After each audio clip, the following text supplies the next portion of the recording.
ದೇಶದ ಹೆಸರು ಬದಲಾಗುತ್ತೆ ಅನ್ನೋ ಒಂದು ಸುದ್ದಿ ನಿನ್ನೆಯಿಂದಲೂ ಕೂಡ ಚರ್ಚೆಗೆ ಗ್ರಾಸವಾಗಿದೆ. ಆದ್ರೆ ಇದು ನಿನ್ನೆ ಮೊನ್ನೆಯ ನಿರ್ಧಾರವಲ್ಲ. ಇಂಥ ನಿರ್ಧಾರಕ್ಕೆ ಬರೋಕೆ ವೇದಿಕೆ ಹಲವು ವರ್ಷಗಳ ಹಿಂದೆಯೇ ನಿರ್ಮಾಣವಾಗಿತ್ತು ಅನ್ನೋದಕ್ಕೆ ಪೂರಕವಾದ ಮೋದಿ ಮಾತುಗಳು ಮುನ್ನೆಲೆಗೆ ಬಂದಿವೆ. ನಿರ್ಧಾರ ಯಾವತ್ತಾದ್ರೇನು ಬದಲಾವಣೆ ಮಾಡ್ತಿರೋದು ನಮ್ಮನ್ನ ನೋಡಿ ಹೆದರಿ ಅನ್ನೋ ಮೈತ್ರಿಕೂಟಗಳ ವಾದ ಕೂಡ ಮುಂದುವರೆದಿದೆ.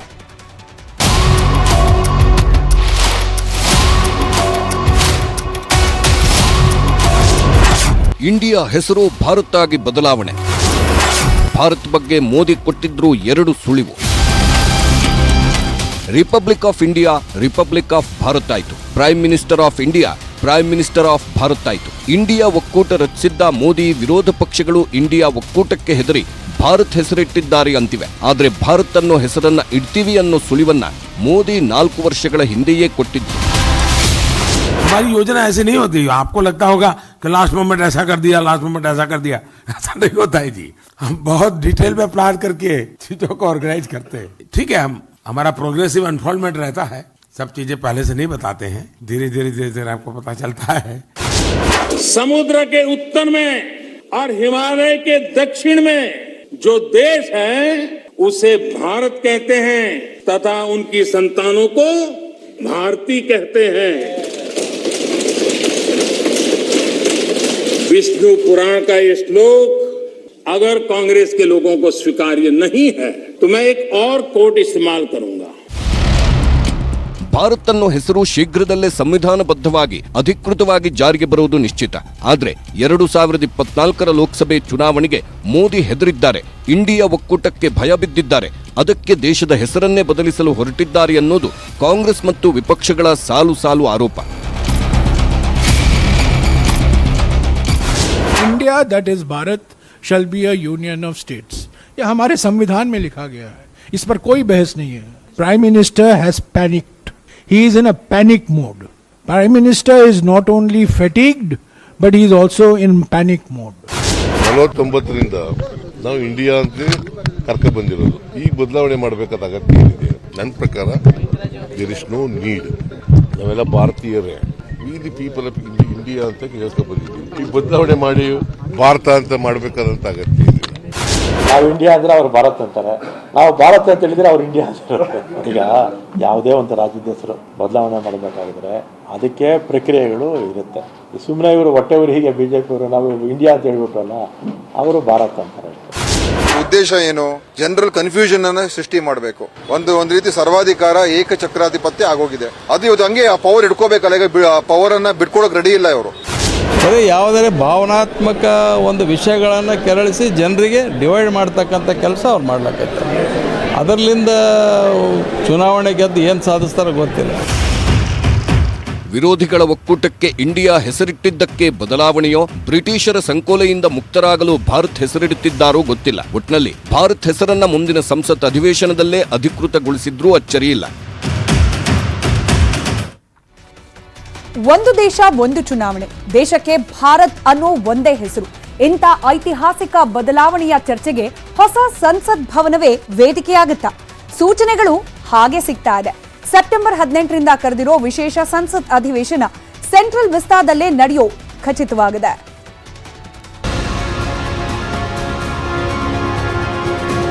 ದೇಶದ ಹೆಸರನ್ನೇ ಬದಲಿಸಲು ಮೋದಿ ಸರ್ಕಾರ ಹೊರಟಿದೆ ಅಂತ ವಿಪಕ್ಷಗಳೆಲ್ಲ ಕಿಡಿಕಾರ್ತಿವೆ. ಆದ್ರೆ ಅದೇ ವಿಪಕ್ಷಗಳಿಗೆ ದೇಶದ ಜನರಿಗೆ ಮೋದಿ ಸರ್ಕಾರ ಹೊಸ ನ್ಯೂಸ್ ಕೊಟ್ಟಿದೆ. ಅದೇ ನೂತನ ಸಂಸತ್ ಭವನ ಕಾರ್ಯಾರಂಭ. ಸೆಂಟ್ರಲ್ ವಿಸ್ತಾ ಹೆಸರಲ್ಲೇ ನಿರ್ಮಾಣ ಆಗಿರುವ ನೂತನ ಸಂಸತ್ ಭವನದಲ್ಲಿ ಇದೇ ಸೆಪ್ಟೆಂಬರ್ 18ರಿಂದ ಸಂಸತ್ ಅಧಿವೇಶನ ಶುರುವಾಗುವುದು ಖಚಿತವಾಗಿದೆ.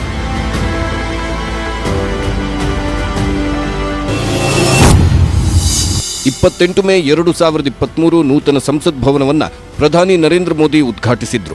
ಈಗ 18 ಸೆಪ್ಟೆಂಬರ್ 2023 ವಿಶೇಷ ಅಧಿವೇಶನ ಆರಂಭ ಆಗ್ತಿದೆ. 19 ಸೆಪ್ಟೆಂಬರ್ 2023ರಂದು ಅಂದ್ರೆ ಕಲಾಪ ಶುರುವಾದ ಮರುದಿನ ನೂತನ ಸಂಸತ್ ಭವನದಲ್ಲಿ ಸಂಸತ್ ಅಧಿವೇಶನ ನಡೆಯಲಿದೆ. ಗಣೇಶ ಚತುರ್ಥಿಯಂದು ಸೆಂಟ್ರಲ್ ವಿಸ್ತಾ ಕಾರ್ಯಾರಂಭ ಆಗಲಿದ್ದು ಒಟ್ಟು 4 ದಿನ ನೂತನ ಕಟ್ಟಡದಲ್ಲಿ ಲೋಕಸಭೆ ರಾಜ್ಯಸಭೆ ಕಲಾಪ ನಡೆಯಲಿದೆ. 22 ಸೆಪ್ಟೆಂಬರ್ 2023ಕ್ಕೆ ವಿಶೇಷ ಅಧಿವೇಶನ ಅಂತ್ಯ ಆಗಲಿದೆ. ಅಂದಹಾಗೆ ಮೋದಿ ಸರ್ಕಾರ ವಿಶೇಷ ಅಧಿವೇಶನವನ್ನ ದಿಢೀರಂತ ಫಿಕ್ಸ್ ಮಾಡಿದೆ.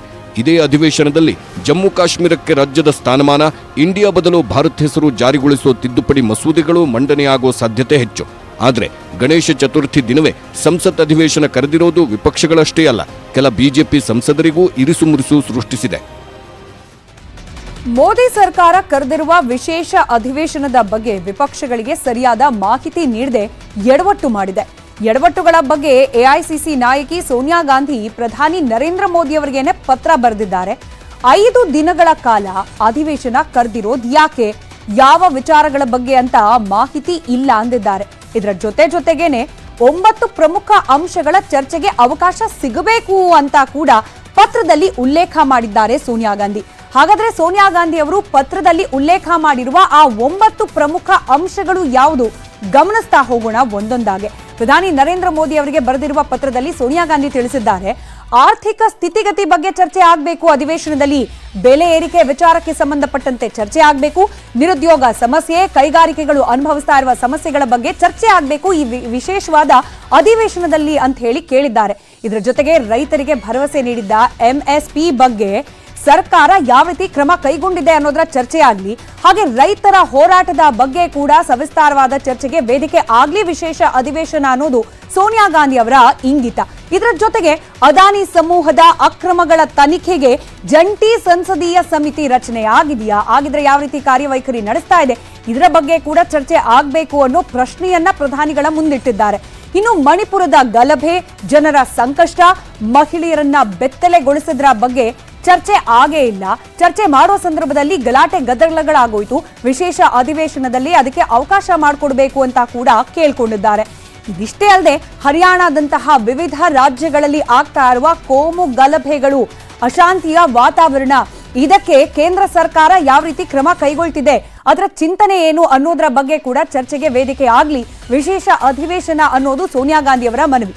ಇನ್ನು ಚೀನಾ ಭೂಪ್ರದೇಶದ ಅತಿಕ್ರಮಣ, ಲಡಾಖ್ ಅರುಣಾಚಲ ಗಡಿ ಬಗ್ಗೆ ಇತ್ತೀಚೆಗಷ್ಟೇ ಬಿಡುಗಡೆಯಾದ ಹೊಸದೊಂದು ಮ್ಯಾಪ್, ಆ ಮ್ಯಾಪ್ನ ಬೆನ್ನಲ್ಲೇ ಉಂಟಾದ ಗೊಂದಲಗಳು, ಇದೆಲ್ಲದರ ಬಗ್ಗೆ ಕೂಡ ಅಧಿವೇಶನದಲ್ಲಿ ಚರ್ಚೆ ಆಗಬೇಕು. ಹಾಗೆ ರಾಹುಲ್ ಗಾಂಧಿ ಅವರು ಪದೇ ಪದೇ ಪ್ರಸ್ತಾಪ ಮಾಡ್ತಾ ಇರೋ ರೀತಿಯಲ್ಲಿ ನಿಜಕ್ಕೂ ಕೂಡ ಚೀನಾ ನಮ್ಮ ಭಾರತದ ಭೂಮಿಯನ್ನ ಅತಿಕ್ರಮಣಗೊಳಿಸಿಕೊಂಡಿದ್ಯಾ ಇಲ್ವಾ ಅನ್ನೋದಕ್ಕೆ ಸ್ಪಷ್ಟವಾದ ಉತ್ತರ ಬೇಕು ಅಧಿವೇಶನದಲ್ಲಿ ಅಂತ ಕೇಳಿದ್ದಾರೆ. ಇನ್ನು ತುರ್ತಾಗಿ ಜಾತಿ ಗಣತಿ ನಡೆಸುವ ಕುರಿತಂತೆಯೂ ಕೂಡ ಚರ್ಚೆ ಆಗಬೇಕು ಅಧಿವೇಶನದಲ್ಲಿ. ಬಹಳ ವರ್ಷಗಳಿಂದ ಪೆಂಡಿಂಗ್, ಹಾಗೆ ಬಹಳ ಬೇಡಿಕೆ ಕೂಡ. ಹೀಗಾಗಿ ಜಾತಿ ಗಣತಿ ವಿಚಾರಕ್ಕೆ ಸಂಬಂಧಪಟ್ಟಂತೆ ಈ ಅಧಿವೇಶನದಲ್ಲಿ ಒಂದು ನಿರ್ಧಾರಕ್ಕೆ ಬರುವ ನಿಟ್ಟಿನಲ್ಲಿ ಚರ್ಚೆಗಳು ಆಗಬೇಕು ಅಂತ ಕೂಡ ತಮ್ಮ ಪತ್ರದ ಮುಖೇನ ಪ್ರಧಾನಮಂತ್ರಿಗಳ ಗಮನ ಸೆಳೆಯುವ ಪ್ರಯತ್ನವನ್ನ ಮಾಡಿದ್ದಾರೆ ಎಐಸಿಸಿ ನಾಯಕಿ. ಹಾಗೆ ಕೇಂದ್ರ ರಾಜ್ಯಗಳ ಸಂಬಂಧಗಳ ನಡುವೆ ಎದ್ದಿರುವ ಕಂದಕಗಳ ಬಗ್ಗೆ, ಎಲ್ಲಿ ಬಿಜೆಪಿಯೇತರ ಸರ್ಕಾರಗಳು ರಾಜ್ಯವನ್ನ ಅಧಿಕಾರದ ಚುಕ್ಕಾಣಿಯನ್ನ ಹಿಡಿದಿವೆ, ಅಲ್ಲಿ ಕೇಂದ್ರ ಹಾಗೆ ರಾಜ್ಯ ಸರ್ಕಾರಗಳ ನಡುವೆ ಇಲ್ಲದ ಸಮನ್ವಯತೆ, ಈ ಕೊರತೆಯನ್ನ ನೀಗಿಸುವ ಪ್ರಯತ್ನ ಕೂಡ ಅಧಿವೇಶನದಲ್ಲಿ ಆಗಬೇಕು. ಹಾಗಿದೆಲ್ಲದರ ಜೊತೆಗೆ ಹಲವು ರಾಜ್ಯಗಳಲ್ಲಾದ ಅತಿವೃಷ್ಟಿ, ಅನಾವೃಷ್ಟಿ, ಹಾನಿ ಪರಿಹಾರದ ನಿಟ್ಟಿನಲ್ಲಿ ಕೇಂದ್ರ ಸರ್ಕಾರದ ರಾಜ್ಯ ಸರ್ಕಾರದ ಜೊತೆಗಿನ ಸಹಕಾರ, ಇದೆಲ್ಲದರ ಬಗ್ಗೆ ಕೂಡ ಸವಿಸ್ತಾರವಾದ ಚರ್ಚೆಗೆ ವೇದಿಕೆ ಆಗಬೇಕು ಈ ವಿಶೇಷ ಅಧಿವೇಶನ ಅನ್ನೋದು ಎಐಸಿಸಿ ನಾಯಕಿ ಸೋನಿಯಾ ಗಾಂಧಿ ಅವರ ಇಂಗಿತ ಆಗಿದೆ. ಆದ್ರೆ ಇದಕ್ಕೆ ವೇದಿಕೆ ಆಗತ್ತಾ ಸಂಸತ್ ಅಧಿವೇಶನ, ಕಾದ್ ನೋಡಬೇಕು. ಇದೆಲ್ಲದರ ಜೊತೆಗೆ ಸೆಪ್ಟೆಂಬರ್ 9 ಮತ್ತು 10 ದೆಹಲಿಯ G20 ಶೃಂಗಸಭೆ ನಡೆಯಲಿದೆ. ಇಡೀ ವಿಶ್ವವೇ ಭಾರತದತ್ತ ತಿರುಗಿ ನೋಡ್ತಾ ಇದ್ದು G20 ಶೃಂಗಸಭೆಯನ್ನ ಯಶಸ್ವಿಗೊಳಿಸೋಕೆ ಮೋದಿ ಸರ್ಕಾರ ಪಣ ತೊಟ್ಟಿದೆ. ಸಾಕಷ್ಟು ಸವಾಲುಗಳ ಮಧ್ಯೆ, ಬಿಡುವಿಲ್ಲದ ನಿರಂತರ ಕೆಲಸಗಳ ಮಧ್ಯೆಯೂ ಪ್ರಧಾನಿ ಮೋದಿ ನೆಟ್ವರ್ಕ್ 18 ಗ್ರೂಪ್ ಹಾಗೂ ಮನಿ ಕಂಟ್ರೋಲ್ಗೆ ವಿಶೇಷ ಸಂದರ್ಶನವನ್ನ ಕೊಟ್ಟು ಮಾತನಾಡಿದ್ದಾರೆ. 2014ರಲ್ಲಿ ಮೋದಿ ಬಗ್ಗೆ ಅನೇಕರಿಗೆ ಗೊತ್ತಿರಲಿಲ್ಲ. 2014ರ ಆಯ್ಕೆ ನಮ್ಮ ಮೇಲಿದ್ದ ದೊಡ್ಡ ನಂಬಿಕೆಯಿಂದ ಅನ್ನೋ ಅಂಶಗಳನ್ನ ಪ್ರಸ್ತಾಪ ಮಾಡಿದ್ದಾರೆ ಈ ಒಂದು ವಿಶೇಷ ಸಂದರ್ಶನದಲ್ಲಿ ಪ್ರಧಾನಿ ಮೋದಿ. ಇನ್ನು 2019ರ ಆಯ್ಕೆ ಅಭಿವೃದ್ಧಿ ಹಾಗೆ ಕಾರ್ಯಕ್ಷಮತೆ ಹಾಗೆ ದೇಶಕ್ಕಾಗಿ ಭವ್ಯ ಭವಿಷ್ಯದ ನಿರ್ಮಾಣಕ್ಕೋಸ್ಕರ ಆದ ಆಯ್ಕೆ ಅಂತ ಕೂಡ ವಿಶ್ಲೇಷಿಸಿದ್ದಾರೆ. ಇನ್ನು ಭಾರತಕ್ಕಾಗಿ 3ನೇ ಸಲ ಆಯ್ಕೆ ನಿಶ್ಚಿತ ಅನ್ನೋ ವಿಶ್ವಾಸವನ್ನ ಕೂಡ ವ್ಯಕ್ತಪಡಿಸಿದ್ದಾರೆ. 2014-2019ರ ಜನಾದೇಶ ಇಸ್ರೋ ಯಶಸ್ಸಿಗೆ ಸಾಕ್ಷಿಯಾಗಿದೆ. ಚಂದ್ರಯಾನ, ಸೂರ್ಯಯಾನಕ್ಕೆ ವಿಶ್ವವೇ ನಮಿಸಿದೆ ಅಂತ ಕೂಡ ಪ್ರಸ್ತಾಪಿಸಿದ್ದಾರೆ. 2024ಕ್ಕೂ ಜನ ಉತ್ತಮ ಸರ್ಕಾರವನ್ನೇ ಆಯ್ಕೆ ಮಾಡ್ತಾರೆ ಅನ್ನೋ ವಿಶ್ವಾಸವನ್ನ ನೆಟ್ವರ್ಕ್ 18 ಜೊತೆ ನಡೆಸಿದ ಸಂವಾದದಲ್ಲಿ ಈ ಸಂದರ್ಶನದಲ್ಲಿ ಪ್ರಧಾನಿ ಮೋದಿ ಪ್ರಸ್ತಾಪಿಸಿದ್ದಾರೆ. ತಪ್ಪು ಮಾಡುವುದು ಸಹಜ, ತಿದ್ದಿ ನಡೆಯೋನೆ ಮನುಜ. ಆದ್ರೆ ಮಾಡಿದ ತಪ್ಪನ್ನೇ ಪದೇ ಪದೇ ಮಾಡಿದ್ರೆ, ಜನರನ್ನ ಕೆರಳಿಸಿದ್ರೆ ಅದು ದ್ವೇಷ ಅನ್ನಿಸ್ಕೊಳ್ಳುತ್ತೆ. ಉದಯನಿಧಿ ಸ್ಟಾಲಿನ್ ವಿಷಯದಲ್ಲೂ ಇದೇ ಆಗ್ತಿದೆ. ಸನಾತನ ಧರ್ಮ ನಿಂದಿಸಿದ ಸಾಹೇಬ್ರು ಈಗ ರಾಷ್ಟ್ರಪತಿಗಳನ್ನ ಕೂಡ ವಿವಾದದ ಮಧ್ಯೆ ಎಳೆದು ತಂದಿದ್ದಾರೆ.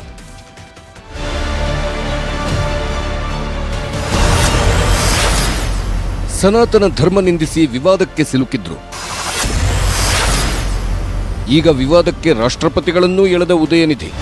ಹಿಂದೂ ಧರ್ಮ ಮಲೇರಿಯಾ ಥರ ನಿರ್ಮೂಲನೆ ಮಾಡಬೇಕು ಅಂದಿದ್ದ ಉದಯನಿಧಿ ಕ್ಷಮೆ ಕೇಳಲ್ವಂತೆ. ಮೋದಿ ಸರ್ಕಾರ ನೂತನ ಸಂಸತ್ ಭವನ ಉದ್ಘಾಟನೆಗೆ ರಾಷ್ಟ್ರಪತಿ ದ್ರೌಪದಿ ಮುರ್ಮುರನ್ನೇ ದೂರ ಇಟ್ಟಿದ್ರು. ಇದೇನಾ ಸನಾತನ ಧರ್ಮ ಅಂತ ಪ್ರಶ್ನೆ ಬೇರೆ ಮಾಡಿದ್ರು. Draupadi Murmu madam, she was not invited for the opening of the parliament. Right. That is the best current example. Thank you. No question of apology. Somebody is apologizing to me? They demanded your apology. No, sorry. ಅಪ್ಪ ಮುಖ್ಯಮಂತ್ರಿ ಅನ್ನೋ ದರ್ಪಾನೋ, ಕ್ರೈಸ್ತ ಧರ್ಮಕ್ಕೆ convert ಆಗಿರುವ ಸಚಿವರಿಗೆ ಹಿಂದೂ ಧರ್ಮ ಅಂದ್ರೆ ಅಲರ್ಜಿನೋ ಗೊತ್ತಿಲ್ಲ. ಆದ್ರೆ ಹಿಂದೂಗಳನ್ನಂತೂ ಕೆರಳಿಸಿದ್ದಾರೆ. ಅದರಲ್ಲೂ ಬಿಜೆಪಿಯವರಂತೂ ಕೆರಳಿ ಕೆಂಡವಾಗಿದ್ದಾರೆ. ಬೀದಿ ಬೀದಿಯಲ್ಲಿ ಪ್ರತಿಭಟಿಸುತ್ತಿದ್ದಾರೆ. ಶಿವಮೊಗ್ಗದಲ್ಲಿ ವಿಶ್ವ ಹಿಂದೂ ಪರಿಷತ್ ಹಾಗೂ ಬಜರಂಗ ದಳದಿಂದ ಸಾಗರದಲ್ಲಿ ಪ್ರತಿಭಟನೆ ನಡೆಯಿತು. ಹಿಂದೂ ಜಾಗರಣ ವೇದಿಕೆ ಜಿಲ್ಲಾ ಸಂಚಾಲಕ ದೇವರಾಜ್ ಅರಳಿಹಳ್ಳಿಯಿಂದ ದೂರು ಕೊಟ್ಟರು. ಚಿಕ್ಕಮಗಳೂರಲ್ಲಿ ಉದಯನಿಧಿ ಸ್ಟಾಲಿನ್ ಅಣುಕು ಶವಯಾತ್ರೆ ನಡೆಸಿ ಪ್ರತಿಕೃತಿ ದಹಿಸಿ ಸಿಟ್ಟು ಹೊರಹಾಕಿದ್ರು. ಬೆಂಗಳೂರಿನಲ್ಲಿ ಶ್ರೀರಾಮ ಸೇನೆ ವತಿಯಿಂದ ಉದಯನಿಧಿ ಮೇಲೆ ಕಬ್ಬನ್ ಪಾರ್ಕ್ ಠಾಣೆಯಲ್ಲಿ ದೂರು ದಾಖಲಾಗಿದೆ. ಮೂಲ ಕೆದಕಿ ಮುಖ ಕೆಡಿಸ್ಕೊಳ್ಬೇಡ ಅನ್ನೋ ಮಾತಿದೆ. ಆದ್ರೆ ಈಗ ಕಾಲಘಟ್ಟ ಬದಲಾಗಿದೆ. ಎಲ್ರೂ ಎಲ್ಲದರ ಬಗ್ಗೆಯೂ ಪ್ರಶ್ನೆ ಮಾಡುವ ಹಕ್ಕು ಲಭಿಸಿದೆ. ಪ್ರಶ್ನೆ ಮಾಡೋದ್ರ ಹಿಂದಿನ ಉದ್ದೇಶ, ಕೇಳೋ ಸಮಯ, ಅದರಿಂದ ಆಗುವ ಲಾಭ ನಷ್ಟದ ಲೆಕ್ಕಾಚಾರ ಎಲ್ಲವೂ ಪ್ರಶ್ನೆ ಜೊತೆಗೆ ಅಂಟುಕೊಂಡಾಗ ವಿಷಯ ವಿವಾದವಾಗುತ್ತೆ. ಗೃಹ ಸಚಿವ ಡಾಕ್ಟರ್ ಜಿ ಪರಮೇಶ್ವರ್ ಅವರ ಹಿಂದೂ ಧರ್ಮದ ಮೂಲದ ಪ್ರಶ್ನೆಯೂ ಹೀಗೆ ಆಗಿದೆ.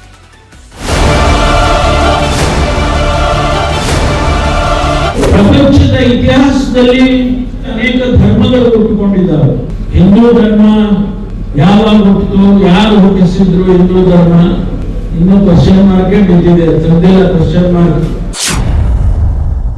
ಉರಿಯೋ ಬೆಂಕಿಗೆ ತುಪ್ಪ ಸುರಿಯೋದು ಅಂದ್ರೆ ಇದೇ ಅಲ್ವಾ? ಪರಮೇಶ್ವರ್ ಸಾಹೇಬ್ರು ಓದಿದ್ದಾರೆ, ತಿಳುವಳಿಕೆ ಇದೆ. ಗೃಹ ಸಚಿವರು ಬೇರೆ, ಎಲ್ಲಕ್ಕಿಂತ ಹೆಚ್ಚಾಗಿ ಹಿಂದೂ ದೇವರ ಆರಾಧಕರು. ಆದ್ರೂ ಸಚಿವರು ಹಿಂದೂ ಧರ್ಮ ಹುಟ್ಟಿಸಿದ್ಯಾರು ಅಂತ ಕೇಳಿಬಿಟ್ರು. ನಿನ್ನೆ ನ್ಯೂಸ್ 18 ಬಿತ್ತರಿಸಿದ್ದ ಸಚಿವರ ಮಾತು ಕೇಳಿದ್ಮೇಲೆ ಬಿಜೆಪಿಯವರು ಸುಮ್ಮನಿರ್ತಾರ? ಶುರು ಹಚ್ಕೊಂಡ್ರು ನೋಡಿ. ಅನಿಷ್ಟಗಳು ಹೋಗ್ಬೇಕು, ಕೆಟ್ಟದ್ದು ಹೋಗ್ಬೇಕು, ಹೋಗ್ಲೇಬೇಕದು. ಅದು ಹೋಗದೆ ಇದ್ರೆ ಒಂದು ಕುಟುಂಬವೂ ಉಳಿಯಲ್ಲ, ಅನಿಷ್ಟದ ಜೊತೆಗೆ ವ್ಯಕ್ತಿಯೂ ಉಳಿಯಕ್ ಸಾಧ್ಯ ಇಲ್ಲ, ಸಮಾಜವೂ ಉಳಿಯಲ್ಲ, ದೇಶವೂ ಉಳಿಯಲ್ಲ. ಅನಿಷ್ಟ ಹೋಗ್ಬೇಕು. ಆದ್ರೆ ಮೂಲವನ್ನೇ ದೂರ ಮಾಡಿದ್ರೆ ನಷ್ಟ ಜಗತ್ತಿಗೆ, ಕೇವಲ ಭಾರತಕ್ಕಲ್ಲ.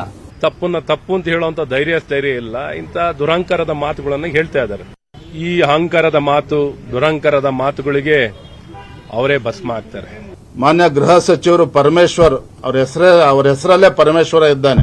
ಅವರಿಗೆ ಇದು ಯಾಕೆ ಈ ರೀತಿ ಅನುಮಾನ ಹುಟ್ಕೊಂಡಿದೆ ನನಗಂತೂ ಗೊತ್ತಿಲ್ಲ.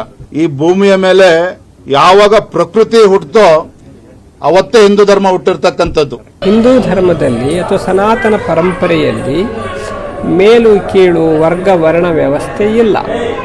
ಎಲ್ಲರೂ ಸಮಾನರು. ಅದು ಅವರಿಗೆ ಆ ರೀತಿ ತಿಳ್ಕೊಂಡಿರ್ತಕ್ಕಂಥದ್ದು ಸರಿಯಲ್ಲ ಅನ್ನೋದು ನಮ್ಮ ಭಾವನೆ. ಈಗ ಒಂದು ಹುಚ್ಚು ಶುರುವಾಗಿದೆ.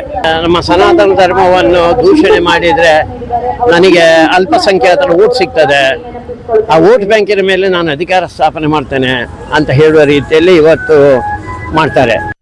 ಪರಮೇಶ್ವರ್ ಹೇಳಿಕೆಯನ್ನ ಸಮರ್ಥಿಸಿಕೊಳ್ಳುವ ಧೈರ್ಯ ಕಾಂಗ್ರೆಸ್ ನಾಯಕರಿಗೂ ಇರಲಿಲ್ಲ. ಹಾಗಂತ ವಿರೋಧನೂ ಮಾಡಲಿಲ್ಲ. ನಾಜೂಕಾಗಿ ಜಾಣತನದ ಉತ್ತರ ಕೊಟ್ಟು ನುಣುಚಿಕೊಂಡ್ರು.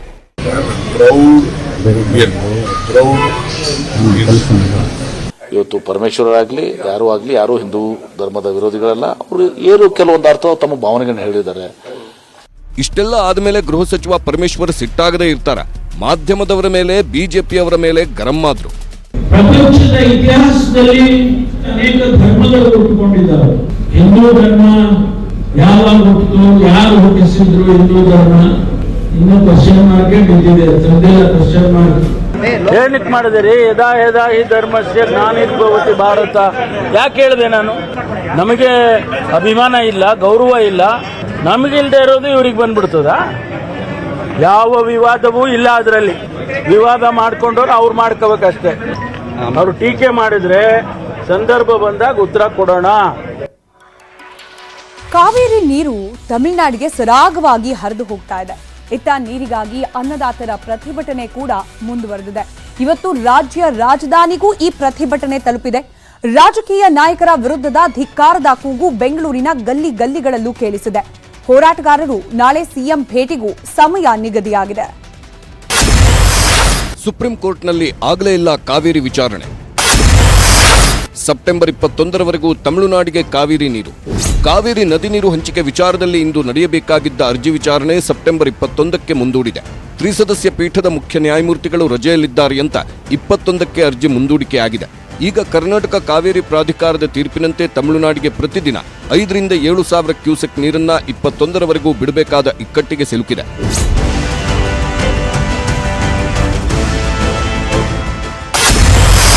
ನೀರು ನಿಲ್ಲಿಸಿ ಅಂತ ಮತ್ತೆ ಬೀದಿಗಿಳಿದ ಹೋರಾಟಗಾರರು. ಮಂಡ್ಯದಲ್ಲಿ ಕಾವೇರಿ ಹೋರಾಟದ ಕಿಚ್ಚು ಇನ್ನೂ ಆರಿಲ್ಲ. ದಿನೇ ದಿನೇ ಪ್ರತಿಭಟನಾ ಕಾವು ಜೋರಾಗ್ತಿದೆ. ಬೆಳ್ಳಂಬೆಳಗ್ಗೆ ಕಸ್ತೂರಿ ಕರ್ನಾಟಕ ಜನಪರ ವೇದಿಕೆಯಿಂದ ಮಂಡ್ಯದ ಸಂಜಯ್ ವೃತ್ತದಲ್ಲಿ ಉರುಳು ಸೇವೆ ಮಾಡುವ ಮೂಲಕ ಸರ್ಕಾರಕ್ಕೆ ಚಾಟಿ ಬೀಸಿದ್ರು. ತಮಿಳುನಾಡಿಗೆ ಕಾವೇರಿ ನೀರು ನಿಲ್ಲಿಸಿ ಅಂತ ಗೋಗರೆದ್ರು.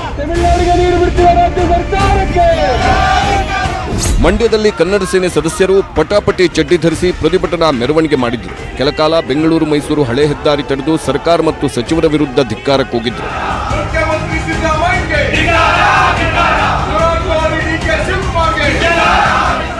ಶ್ರೀರಂಗಪಟ್ಟಣದಲ್ಲಿ ಕಸ್ತೂರಿ ಕರ್ನಾಟಕ ಜನಪರ ವೇದಿಕೆಯವರು ನಿಮಿಷಾಂಬ ದೇಗುಲದ ಬಳಿಯ ಕಾವೇರಿ ನದಿಗಿಳಿದು ಸರ್ಕಾರ ಮತ್ತು ಸಚಿವರ ವಿರುದ್ಧ ಧಿಕ್ಕಾರ ಕೂಗಿದ್ರು.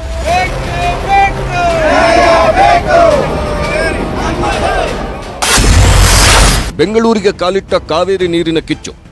ಮಹಾಲಕ್ಷ್ಮಿ ಲೇಔಟ್ನ ಕುರುಬರಹಳ್ಳಿಯ ಡಾಕ್ಟರ್ ರಾಜ್ಕುಮಾರ್ ಪ್ರತಿಮೆ ಮುಂಭಾಗ ಕಾವೇರಿ ಹಿತರಕ್ಷಣಾ ವೇದಿಕೆ ಸದಸ್ಯರು, ಬಿಜೆಪಿ ಶಾಸಕ ಗೋಪಾಲಯ್ಯ ಸೇರಿ ಹಲವರು ಕಾವೇರಿ ನೀರಿಗಾಗಿ ದನಿ ಎತ್ತಿದ್ರು. ತಮಿಳುನಾಡಿಗೆ ನೀರು ಬಿಟ್ಟು ಬೆಂಗಳೂರಿನ ಜನರಿಗೆ ಮಕ್ಮಲ್ ಟೋಪಿ ಹಾಕ್ತಿದ್ದಾರೆ ಅಂತ ಧಿಕ್ಕಾರ ಕೂಗಿದ್ರು. ತಕ್ಷಣ ಪ್ರಾಧಿಕಾರ ಏನೇ ತೀರ್ಪನ್ನು ಕೊಟ್ಟಿರಲಿ, ಸರ್ಕಾರ, ಸನ್ಮಾನ್ಯ ಮುಖ್ಯಮಂತ್ರಿಗಳು ಈ ರಾಜ್ಯದ, ಈ ನಾಡಿನ ರೈತರ, ಕೂಲಿ ಕಾರ್ಮಿಕರ, ಬೆಂಗಳೂರಿನ ಜನರ ರಕ್ಷಣೆಗೆ ಬರಬೇಕು ಮತ್ತೆ ತಕ್ಷಣ ನೀರನ್ನು ನಿಲ್ಲಿಸಬೇಕು ಅಂತಕ್ಕಂಥದ್ದನ್ನ ಒತ್ತಾಯವನ್ನು ಮಾಡ್ತೇನೆ. ಕೆ ಶಿವಕುಮಾರ್ ಅವರು ರಾಜಕೀಯ ದುರುದ್ದೇಶದಿಂದ ಅವರ ಏನು ಲೋಕಸಭೆಯ ಪಾರ್ಟ್ನರ್ INDA ಪಾರ್ಟ್ನರ್ ಏನಿದೆ ಅವ್ರದ್ದು DMK ಪಕ್ಷ, ಅವರಿಗೆ ಅನುಕೂಲ ಮಾಡಬೇಕು ಅಂತ ದೃಷ್ಟಿಯಿಂದನೇ ಅವರು ಇವತ್ತು ನಮ್ಮ ನೀರನ್ನ ನಿರಾತಂಕವಾಗಿ ಹರಿದು ಬಿಟ್ಟಿದ್ದಾರೆ. ನಿನ್ನೆ ಸಕ್ಕರೆ ಸಚಿವ ಶಿವಾನಂದ ಪಾಟೀಲ್ರು ರೈತರು ಆತ್ಮಹತ್ಯೆ ಮಾಡಿಕೊಳ್ಳುವುದು ಸರ್ಕಾರ ಕೊಡ್ತಿರೋ ಪರಿಹಾರದ ಹಣಕ್ಕಾಗಿ ಅಂದಿದ್ರು. ಈ ವಿವಾದಿತ ಹೇಳಿಕೆ ಈಗ ಸಿದ್ದು ಸರ್ಕಾರಕ್ಕೆ ಕಂಟಕವಾಗಿದ್ದು ಸ್ವಪಕ್ಷದವರೇ ಸಚಿವರಿಗೆ ಛೀಮಾರಿ ಹಾಕ್ತಿದ್ದಾರೆ. ನಾನು ಆತ್ಮಹತ್ಯೆ ಅಂತ ಹೇಳಿಕೊಟ್ಟಾಗೆ ನನಗೆ ಪರಿಹಾರ ಸಿಗ್ತದೆ ಅನ್ನೋ ಒಂದು ದುರಾಸೆ ನನ್ನ ಮನಸ್ಸಿನಲ್ಲಿ ಇರುತ್ತೆ. ಯಾರು ಕೂಡ ಆತ್ಮಹತ್ಯೆ ಪರಿಹಾರ ಸಲ ಮಾಡ್ಕೊಳ್ಳೋಂಥದ್ದು ಕನಿಷ್ಠ. ಯಾಕಂದ್ರೆ ಒಂದು ಜೀವ ಮತ್ತೆ ಮುಟ್ಟು ಬರ್ಬೇಕಾದ್ರೆ ಕಷ್ಟ ಅದ. ಅದು ಏನಾದ್ರೂ ತೊಂದರೆ ಇರ್ತದೆ. ಅದಕ್ಕೆ ಸರ್ಕಾರ ಶಿವಾನಂದ್ ಪಾಟೀಲ್ ವಿಧಾನಸೌಧ ಹತ್ರ ಯಾವಾಗ ನ್ಯಾಯದಾಖಲೆ ಕೇಳಿ, ರೈತರು ಸತ್ರೆ 5 ಲಕ್ಷ, ಶಿವಾನಂದ್ ಪಾಟೀಲ್ ಸತ್ರೆ 10 ಲಕ್ಷ. ಕರ್ನಾಟಕ ರಾಜ್ಯ ರೈತ ಬಣದ ವತಿಯಿಂದ ನನ್ನ ಅಧ್ಯಕ್ಷತೆಯಲ್ಲಿ 10 ಲಕ್ಷ ರೂಪಾಯಿ ಅವ್ರ ಹೆಂಡತಿ ಮಕ್ಕಳಿಗೆ ಪರಿಹಾರ ಕೊಡ್ತೀನಿ. ಸಿಎಂ ಸಿದ್ದರಾಮಯ್ಯ ಇವತ್ತು ಜಾಲಿ ಮೂಡ್ನಲ್ಲಿದ್ರು. ಅದೇ ಮೂಡ್ನಲ್ಲಿ ಮಧುಗಿರಿಗೆ ಹೋಗಿ ಕ್ಷೀರಭಾಗ್ಯ ಯೋಜನೆ ಕಾರ್ಯಕ್ರಮದಲ್ಲೂ ಕೂಡ ಸಿದ್ದರಾಮಯ್ಯ ಭಾಗಿಯಾಗಿದ್ರು. ಜಾಲಿ ಮೂಡ್ನಿಂದ ಹಂಗೆ ಸ್ವಿಚ್ ಆಗಿ ಬಿಜೆಪಿಗರ ವಿರುದ್ಧ ವಾಗ್ದಾಳಿಯನ್ನ ಕೂಡ ನಡೆಸಿದ್ರು. ಮಾತಲ್ಲೇ ಮತ್ತೊಂದಷ್ಟು ಹೊಸ ಭರವಸೆಗಳನ್ನ ಕೂಡ ಕೊಟ್ರು.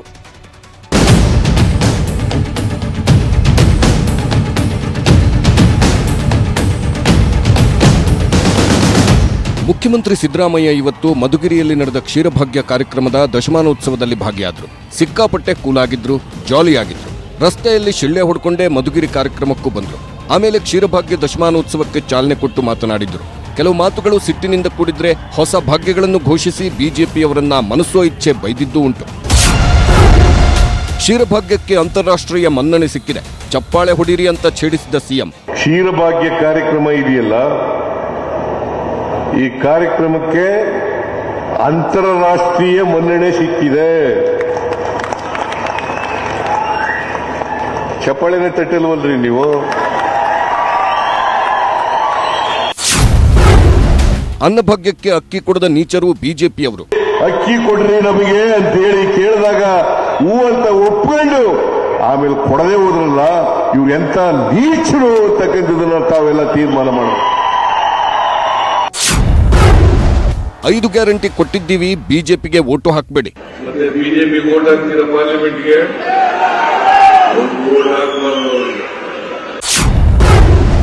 ರೈತರಿಗೆ ಬಡ್ಡಿ ಇಲ್ಲದೆ 5 ಲಕ್ಷ ಸಾಲ, 15 ಲಕ್ಷದವರೆಗೆ 3% ಸಾಲ. 5 ಲಕ್ಷದವರೆಗೆ ಅಲ್ಲ 10 ಲಕ್ಷದವರೆಗೆ 3% ಸಾಲ ಕೊಡ್ತಕ್ಕಂಥ ಕಾರ್ಯಕ್ರಮ ಜಾರಿಗೆ ತಗೊಂಡ್ಬಂದಿದ್ದು. ಈ ಸಾರಿ ನಾನು ಬಜೆಟ್ ನಲ್ಲಿ ಘೋಷಣೆ ಮಾಡಿದ್ದೇನೆ, 5 ಲಕ್ಷದವರೆಗೆ 0% ಸಾಲ. ಎತ್ತಿನ ಹೊಳೆಗೆ ನಾವೇ ನೀರು ತುಂಬಿಸ್ತೀವಿ, ನೋಡ್ತೀರಿ. ಎತ್ತಿನಹೊಳೆ ಪ್ರಾಜೆಕ್ಟ್ ಅನ್ನ ನಾನೇ ಉದ್ಘಾಟನೆ ಮಾಡಿ ಅದನ್ನ ಜಾರಿ ಕೊಡ್ತಕ್ಕಂಥ ಕೆಲಸವನ್ನ ಮಾಡೋದು, ಅದನ್ನ ಆದಷ್ಟು ಜಾಗ್ರತೆ ಪೂರ್ಣಗೊಳಿಸ್ತಕ್ಕಂಥ ಕೆಲಸವನ್ನ ಮಾಡೇ ಮಾಡ್ತೀವಿ. ನಾವೇ ಪ್ರಾರಂಭ ಮಾಡಿದ್ದು, ನಾವೇ ಮುಗಿಸ್ತಕ್ಕಂಥ ಕೆಲಸವನ್ನು ಮಾಡ್ತೇವೆ. ಮಧುಗಿರಿ ಶೀಘ್ರದಲ್ಲೇ ಜಿಲ್ಲಾ ಕೇಂದ್ರ ಮಾಡ್ತೀವಿ. ಮಧುಗಿರಿಯನ್ನ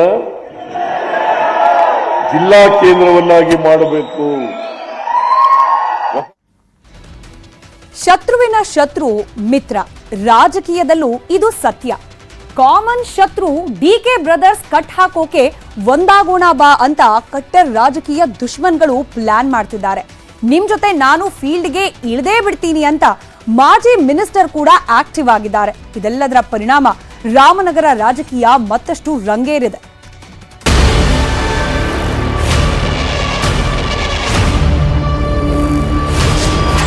ರಾಮನಗರದಲ್ಲಿ ಡಿಕೆ ಬ್ರದರ್ಸ್ ಹವಾ ಇಳಿಸಬೇಕು, ಅದಕ್ಕೆ ಜೆಡಿಎಸ್ ಬಿಜೆಪಿ ಒಂದಾಗಬೇಕು ಎಂದ ಸೈನಿಕ.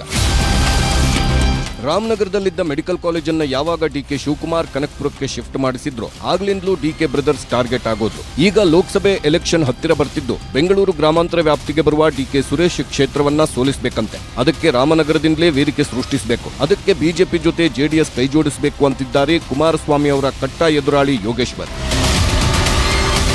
ಬದಲಾದಂತ ಪರಿಸ್ಥಿತಿನಲ್ಲಿ ನಾವು ಕಾಂಗ್ರೆಸ್ ಅನ್ನ ಸೋಲಿಸಲೇಬೇಕು ಅಂತ ಹೇಳಿ ಮುಂದಿನ ದಿನಗಳಲ್ಲಿ ಜೆಡಿಎಸ್ ವರಿಷ್ಠರಿಗೆ, ದೇವೇಗೌಡರಿಗೆ, ಕುಮಾರಸ್ವಾಮಿ ಅವರಿಗೆ ವೈಯಕ್ತಿಕ ಮನವಿ ಮಾಡ್ಕೊತೀನಿ. ನಾವು ಮತ್ತೆ ಏನು ನಮ್ಮ ಸ್ಥಳೀಯ ಜನತಾ ಜೊತೆ ಹೊಂದಾಣಿಕೆ ಮಾಡ್ಕೋಬೇಕು ಅನ್ನೋದು ನನ್ನ ವೈಯಕ್ತಿಕ ಅಭಿಪ್ರಾಯ. ಯೋಗೇಶ್ವರ್ ಸ್ಪರ್ಧೆ ಮಾಡ್ಬೋದು, ಡಾಕ್ಟರ್ ಅಶ್ವಥ್ ನಾರಾಯಣ ಸ್ಪರ್ಧೆ ಮಾಡ್ಬೋದು, ಕಳೆದ ಬಾರಿ ಸ್ಪರ್ಧೆ ಮಾಡಿದಂಥ ಅಶ್ವಥ್ ನಾರಾಯಣ ಸ್ಪರ್ಧೆ ಮಾಡ್ಬೋದು. ಇಲ್ಲಿ ವ್ಯಕ್ತಿಗಳ ಗೌಣ, ಆದರೆ ನಮ್ಮ ಪಕ್ಷದ ಸಿದ್ಧಾಂತ ಅದನ್ನು ಇಟ್ಕೊಂಡು ನಾವು ಚುನಾವಣೆಗೆ ಹೋಗ್ತೀವಿ, ಚುನಾವಣೆಯಲ್ಲಿ ಗೆಲ್ತೀವಿ. ಸಿಪಿ ಯೋಗೇಶ್ವರ್ ಮಾತಿನ ಬೆನ್ನಲ್ಲೇ ಮಾಜಿ ಡಿಸಿಎಂ ಅಶ್ವಥ್ ನಾರಾಯಣ್ ರಾಮನಗರದಲ್ಲಿ ಪಕ್ಷ ಸಂಘಟನೆಯಲ್ಲಿ ಫುಲ್ ಆಕ್ಟಿವ್ ಆಗಿದ್ದಾರೆ. ಡಿಕೆ ಶಿವಕುಮಾರ್ ಮೇಲೆ ಹೋದಲ್ಲಿ ಬಂದಲ್ಲಿ ವಾಗ್ದಾಳಿ ಮಾಡುತ್ತಿದ್ದಾರೆ. ರಾಮನಗರದಿಂದ ಇದನ್ನು ಕಳ್ತನ ಮಾಡಿಕೊಂಡು ಅಲ್ಲಿಂದ ತಗೊಂಡು ಹೋಗುವಂತ ಪ್ರಯತ್ನವನ್ನು ಮಾಡ್ತಿರುವಂಥದ್ದನ್ನ ಯಾರೂ ಒಪ್ಪಲ್ಲ. ಅಲ್ಲಿನ ಶಾಸಕರು ಇದ್ದಾರೆ, ಕಾಂಗ್ರೆಸ್ ಶಾಸಕರು ಇದ್ದಾರೆ, ಅವ್ರು ಏನು ಮಾಡ್ತಿದ್ದಾರೋ ಗೊತ್ತಿಲ್ಲ. ಇವತ್ತು ಜನ ಇವರಿಗೆ ಪಾಠವನ್ನು ಕಲಿಸುವಂತ ಕೆಲಸವನ್ನ ಮಾಡ್ತಾರೆ. ಏನೋ ಒಂದು ಭಗವಂತನ ಆಶೀರ್ವಾದದಲ್ಲಿ, ಏನೋ ಜನರ ಆಶೀರ್ವಾದದಲ್ಲಿ ಇವತ್ತು ಒಂದು ಸ್ಥಾನಕ್ಕೆ ಬಂದಾರೆ. ಕೊತ್ವಾಲರು ಹಿಂಬಾಲಿಕರಾಗಿರೋರು, ಕಾಫಿ ಟೀ ಕುಡ್ಕೊಂಡು ಕೂತಿರೋರು, ಕೊಟ್ಟವರು ಇಂಥವ್ರೇನೆ ದೊಡ್ಡ ಮಾತಾಡೋಂಥದ್ದಾದ್ರೆ ಇವರಿಗೆ ನನ್ನ ಬಗ್ಗೆ ಮಾತಾಡೋಂಥ ಒಂದೇ ಒಂದು ಅರ್ಹತೆನೂ ಇಲ್ಲ, ಯೋಗ್ಯತೆನೂ ಇಲ್ಲ. ವಿಶ್ವವಿಖ್ಯಾತ ಮೈಸೂರು ದಸರಾ ಮಹೋತ್ಸವಕ್ಕೆ ಭರ್ಜರಿ ತಯಾರಿ ನಡೀತಾ ಇದೆ. ಅರಮನೆ ಆವರಣದಲ್ಲಿ ಆನೆ ಜೊತೆ ಮಾವುತರು ಮತ್ತು ಕಾವಾಡಿಗಳ ಕುಟುಂಬಗಳಿಗೂ ಕೂಡ ವಾಸ್ತವ್ಯಕ್ಕೆ ವ್ಯವಸ್ಥೆಯನ್ನ ಮಾಡಲಾಗಿದೆ. ಮೊದಲ ಟೀಮ್ನ ಭಾಗವಾಗಿ ಆಗಮಿಸಿರೋ ಗಜಪಡೆಗೆ ಜಂಬೂ ಸವಾರಿ ಟ್ರೈನಿಂಗ್ ಕೂಡ ನಡೀತಾ ಇದೆ. ಎರಡನೇ ಹಂತದ ಗಜಪಡೆ ಸೆಪ್ಟೆಂಬರ್ 15ರ ನಂತರ ಅರಮನೆಗೆ ಆಗಮಿಸಲಿದ್ದು ತಾಲೀಮಿನಲ್ಲಿ ಪಾಲ್ಗೊಳ್ಳಲಿದ್ದಾವೆ. ಇನ್ನು ಅರಮನೆಯಲ್ಲಿ ಬೀಡು ಬಿಟ್ಟಿರುವ ದಸರಾ ಗಜಪಡೆಗೆ ಇವತ್ತು ತೂಕ ಮಾಡಲಾಯಿತು. ಹಾಗೆ ಇದರ ಜೊತೆಗೆ ಆರೋಗ್ಯ ತಪಾಸಣೆಯನ್ನ ಕೂಡ ಮಾಡಲಾಯಿತು. ಹೀಗೆ ತೂಕ ಮಾಡಿ ಆರೋಗ್ಯ ತಪಾಸಣೆ ಮಾಡಿದಾಗ ಯಾವ ಗಜಪಡೆಯ ಆನೆಗಳ ಆರೋಗ್ಯ ಪರಿಸ್ಥಿತಿ ಹಾಗೆ ತೂಕ ಲೆಕ್ಕಾಚಾರಗಳು ಯಾವ ರೀತಿ ಇತ್ತು ಗಮನಿಸ್ತಾ ಹೋಗೋಣ. ಮೊಟ್ಟ ಮೊದಲನೇದಾಗಿ ಕ್ಯಾಪ್ಟನ್ ಅಭಿಮನ್ಯು, 58 ವರ್ಷ ನಮ್ಮ ಕ್ಯಾಪ್ಟನ್ ಅಭಿಮನ್ಯುಗೆ. ಈತನ ತೂಕ ಬರೋಬ್ಬರಿ 5160 kg. 23ನೇ ಬಾರಿಗೆ, ಗಮನಿಸಿ, 23ನೇ ಬಾರಿಗೆ ಜಂಬೂ ಸವಾರಿಯಲ್ಲಿ ಪಾಲ್ಗೊಳ್ತಾ ಇರುವ ಅನುಭವ ಇದೆ ಕ್ಯಾಪ್ಟನ್ಗೆ. ಇನ್ನು 3ನೇ ಸಲ ಚಿನ್ನದ ಅಂಬಾರಿಯನ್ನ ಹೊರುವ ಹೊಣೆ ಕೂಡ ಕ್ಯಾಪ್ಟನ್ ಅಭಿಮನ್ಯುಗೆ ವಹಿಸಲಾಗಿದೆ. ಇನ್ನು ಈತನ ಜೊತೆಯಲ್ಲೇ ಮಹೇಂದ್ರ, 41 ವರ್ಷದ ಮಹೇಂದ್ರನ ತೂಕ ಬರೋಬ್ಬರಿ 4530 kg. ಶ್ರೀರಂಗಪಟ್ಟಣ ಅಂಬಾರಿ ಹೊತ್ತ ಅನುಭವ ಈತನಿಗಿದೆ. ಹಾಗೆ 2ನೇ ಬಾರಿಗೆ ಅಭಿಮನ್ಯುನ ಉತ್ತರಾಧಿಕಾರಿ ಜವಾಬ್ದಾರಿಯನ್ನ ಕೂಡ ನಿರ್ವಹಿಸಲಿದ್ದಾನೆ. ಹಾಗೆ ಮೂರನೇ ಆನೆ ಕಂಜನ್ 25 ವರ್ಷ ವಯಸ್ಸು, ತೂಕ 4240 ಕೆಜಿ. ಮಂಡ್ಯ ಅಂಬಾರಿ ಹೊತ್ತ ಅನುಭವ ಇದೆ. ಇದರ ಜೊತೆಗೆ 2ನೇ ಸಲ ಜಂಬೂ ಸವಾರಿಗೆ ಎಂಟ್ರಿಯನ್ನ ಕೊಡ್ತಾ ಇರೋದು. ಮತ್ತೊಂದು ಆನೆ ವಿಜಯ 64 ವರ್ಷ, ತೂಕ 2830 ಕೆಜಿ. 14ನೇ ಸಲ ಜಂಬೂ ಸವಾರಿಯಲ್ಲಿ ಪಾಲ್ಗೊಳ್ತಾ ಇರೋದು. ಹಾಗೆ ಅಭಿಮನ್ಯು ಜೊತೆಗೆ ಕುಮ್ಕಿ ಆನೆಯಾಗಿ ತನ್ನ ಕರ್ತವ್ಯವನ್ನ ನಿರ್ವಹಿಸಲಿದೆ. ವರಲಕ್ಷ್ಮಿ ಆನೆ 22 ವರ್ಷ ವಯಸ್ಸು, ತೂಕ 3020 ಕೆಜಿ. ಕಳೆದ ಬಾರಿ ದಸರಾದಲ್ಲಿ ವಿಶೇಷವಾಗಿ ಗಮನಿಸಿ ಇದನ್ನ, ಕಳೆದ ಬಾರಿ ದಸರಾದಲ್ಲಿ ಪಾಲ್ಗೊಳ್ಳಬೇಕು ಅಂತಲೇ ಮೈಸೂರು ಅರಮನೆ ಆವರಣಕ್ಕೆ ಬಂದ ಸಂದರ್ಭದಲ್ಲಿ ಮರಿ ಹಾಕಿತ್ತು ಈ ಆನೆ. ಹೀಗಾಗಿ ದಸರಾದ ಜಂಬೂ ಸವಾರಿ ಮೆರವಣಿಗೆಯಲ್ಲಿ ಭಾಗಿಯಾಗ್ಲಿಕ್ಕೆ ಆಗಿರ್ಲಿಲ್ಲ. ಈ ಬಾರಿ ಮತ್ತೆ ಜಂಬೂ ಸವಾರಿಯಲ್ಲಿ ಭಾಗಿಯಾಗ್ಲಿಕ್ಕೆ ಈಗ ಆಲ್ರೆಡಿ ಮೈಸೂರು ಅರಮನೆಯ ಆವರಣಕ್ಕೆ ತಲುಪಿದೆ. ಅಭಿಮನ್ಯು ಜೊತೆಗೆ ಕುಮ್ಕಿ ಆನೆಯಾಗಿ ಅಂಬಾರಿಯನ್ನ ಹೊತ್ತು ಸಾಗುವ ಮೆರವಣಿಗೆಯಲ್ಲಿ ಭಾಗಿಯಾಗ್ತಾ ಇದೆ ಈ ಆನೆ. ಇನ್ನು ಭೀಮ 23 ವರ್ಷ, ಭೀಮನ ತೂಕ 4370 ಕೆಜಿ. ನಿಶಾನೆ ಆನೆ ಪಟ್ಟ ಈತನಿಗೆ 2ನೇ ಸಲ ಜಂಬೂ ಸವಾರಿಯಲ್ಲಿ ಪಾಲ್ಗೊಳ್ತಾ ಇರೋದು. ಹಾಗೆ ಧನಂಜಯನ ವಯಸ್ಸು 45 ವರ್ಷ, ಧನಂಜಯನ ತೂಕ 4940 ಕೆಜಿ. ಪಟ್ಟದ ಆನೆ ಜವಾಬ್ದಾರಿಯನ್ನ ವಹಿಸಲಾಗಿದೆ. 5ನೇ ಸಲ ಜಂಬೂ ಸವಾರಿಯಲ್ಲಿ ಪಾಲ್ಗೊಳ್ತಾ ಇರೋದು.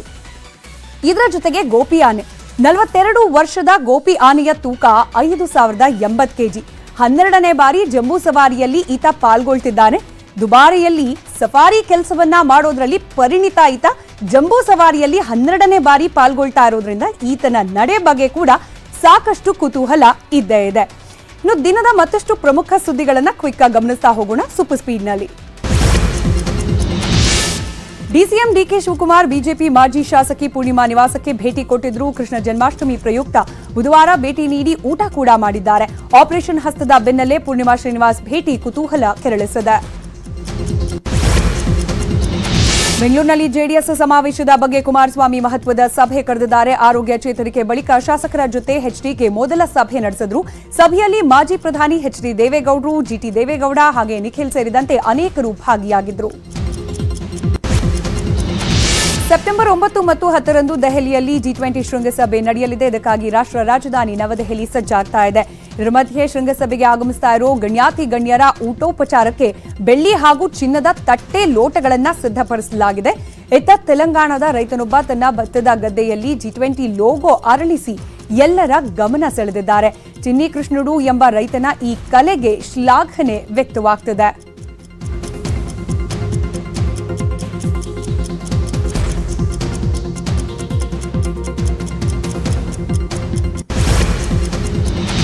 ರೂಪಾಯಿ ಮೌಲ್ಯ ಡಾಲರ್ ಎದುರು ಸಾರ್ವಕಾಲಿಕ ಕುಸಿತ ಕಂಡಿದೆ. $1ಗೆ ರೂಪಾಯಿ ಮೌಲ್ಯ 83 ರೂಪಾಯಿ 14 ಪೈಸೆಗೆ ತಲುಪಿದೆ.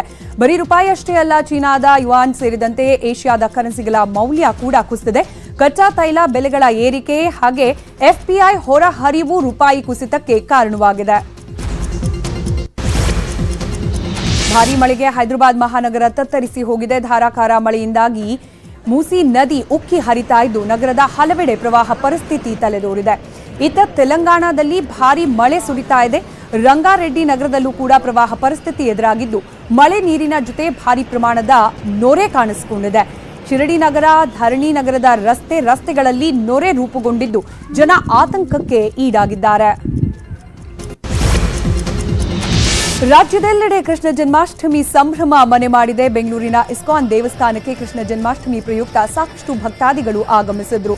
ಇನ್ನು ಧಾರವಾಡದಲ್ಲಿ ಹಿಂದೂ ಮುಸ್ಲಿಮರ ಮಕ್ಕಳು ಸೇರಿ ಜನ್ಮಾಷ್ಟಮಿ ಆಚರಣೆ ಮಾಡಿದ್ದಾರೆ. ರಾಧಾಕೃಷ್ಣರ ವೇಷದಲ್ಲಿ ಮಿಂಚಿದ ಮಕ್ಕಳು ಎಲ್ಲರ ಗಮನ ಸೆಳೆದಿದ್ದಾರೆ.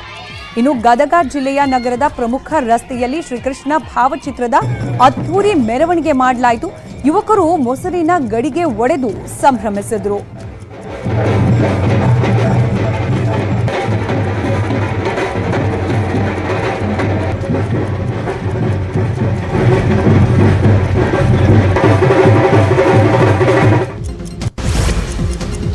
ಇದು ಇವತ್ತಿನ ಸೂಪರ್ ಪ್ರೈಮ್ at 9 ನೋಡ್ತಾ ಇರಿ ನ್ಯೂಸ್ 18 ಜಾಲ ನಮ್ಮದು, ಬಲ ನಿಮ್ಮದು.